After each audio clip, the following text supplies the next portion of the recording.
Voltamos com o programa Fórum Legal. Hoje o tema é benefícios relacionados à doença. E nossa convidada, a doutora Adriana Sato, que é especialista em Direito Previdenciário, advogada do Sintoresp e também conselheira do Conselho Administrativo de Recursos Fiscais do Ministério da Fazenda. Doutora Adriana, explica para a gente agora o que é auxílio reclusão. O auxílio reclusão é um benefício pago pelo INSS, pela Previdência Social, aos dependentes do segurado que por qualquer motivo está preso, está na cadeia. Então quem tem direito são os dependentes? Só os dependentes. E qual é a obrigação do dependente durante o recebimento desse auxílio reclusão? O dependente ele tem que fazer a prova que o segurado continua recluso. Então, ele vai obter as certidões, né, e vai levar ao INSS para fazer a prova que o segurado permanece recluso para que ele possa receber. Certidões no fórum criminal. E benefício assistencial, o que é o amparo assistencial? O amparo assistencial para os idosos, porque o amparo assistencial ele é pago ao idoso e ao deficiente. Então, assim, no caso do idoso, muitos idosos confundem o amparo assistencial com a aposentadoria por idade. Então, assim, naqueles casos em que o idoso fala, eu nunca contribuí para a Previdência, mas eu me aposentei e recebo um salário mínimo. Esse caso, ele não é um caso de uma aposentadoria por idade. Esse caso é um caso do benefício assistencial. Por quê? É um benefício que é pago ao idoso com mais de 65 anos, cuja renda per capita familiar, a renda por pessoa na família deste idoso não ultrapasse 1/4 de um salário mínimo. E qual é o valor desse benefício? O valor desse benefício é um salário mínimo. Um salário mínimo. Isso. Não pode ser inferior a um salário mínimo. Não, sempre um salário mínimo. Por isso que o idoso ele confunde muitas vezes a aposentadoria por idade com esse benefício assistencial por causa do valor.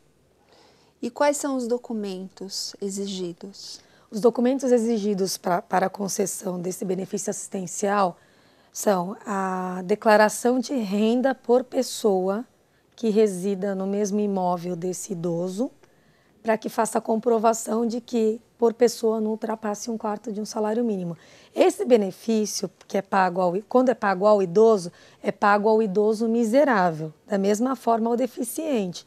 Porque a Constituição Federal prevê que tanto o idoso como o deficiente primeiro devem ser custeados pelos entes familiares. E na ausência dos entes familiares, quem custeia é o governo. Então é bem difícil provar essa situação? Provar não, é bem difícil ter a concessão desse benefício. Então, hoje, o que nós podemos ver é que assim, os idosos que conseguem esse benefício são os idosos que residem em casa de repouso, né? E os deficientes que recebem esse benefício é aquele deficiente cuja mãe teve que parar de trabalhar para cuidar desse filho especial, né? Então, a mãe não tem renda nenhuma e a renda da família passa a ser o benefício assistencial pago a esse deficiente. E tem algum prazo, por exemplo, a pessoa ingressou com esse benefício, existe algum tempo de carência que ela tenha que reingressar com esse pedido? Não. Não? O benefício ele pode ser requerido a qualquer momento, né? E mesmo havendo indeferimento, ele pode ser requerido de novo, desde que comprovada que houve mudança da situação financeira da família. Então, durante a concessão do benefício, ela não precisa provar que ainda ela se encontra naquele estado de miserabilidade. Se houver alguma dúvida por parte do INSS, o INSS vai estar convocando esse segurado, né, esse assistido, na verdade, né, segurado, vai estar convocando ele para que ele apresente as provas. E aí, no caso, quanto tempo demora? A pessoa entra com toda a documentação para receber esse auxílio, quanto tempo demora? Não tem prazo. Não tem prazo? Assim, existem, assim, lá no meu ambiente de trabalho, eu vi uma vez que uma assistente social se dirigiu à casa dessa pessoa, né, de uma assistida da Previdência, né, que recebia o benefício assistencial, Só que era um benefício assistencial pago à condição de deficiente dessa pessoa, né? A assistente social se dirigiu à casa dessa pessoa e constatou que a situação financeira da família havia mudado. Por quê? Os filhos que eram menores na época do requerimento e da concessão desse benefício, na época da visita da assistente social, esses filhos já passaram a ser maiores. Então, esses filhos que na época do requerimento não tinham renda, quando a assistente social foi até a casa fazer essa visita, ela constatou que os filhos passaram a ter uma renda também e que essa renda desses filhos, acrescida renda do marido, já ultrapassava de 1/4 de um salário mínimo por pessoa. Então, o benefício desse assistido foi cessado porque a renda familiar ultrapassava 1/4 de um salário mínimo. E se for recusado, a pessoa pode ingressar com uma ação? Ingressar com ação, com recurso administrativo. Todo o procedimento pode ser feito porque ele tem direito de recorrer do indeferimento até 30 dias para a junta de recursos do INSS. Havendo indeferimento também da junta de recursos, esse assistido pode fazer um novo recurso para o Conselho de Recursos da Previdência Social. E também, mantendo-se esses dois indeferimentos, tanto da junta de recurso como do Conselho de Recursos da Previdência, esse segurado também tem a possibilidade de ingressar com uma ação judicial, garantindo a data do início do benefício, a data do requerimento.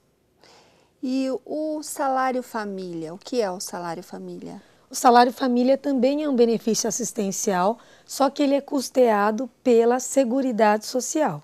E quem arca? Quem arca com esse benefício são todos os cidadãos. E quem tem direito? Quem tem direito são os trabalhadores que recebem até um valor de, eu acho que hoje deve estar por volta de R$600 de salário. Eles têm direito, acho que é uma cota também que é por volta de R$20 por filho.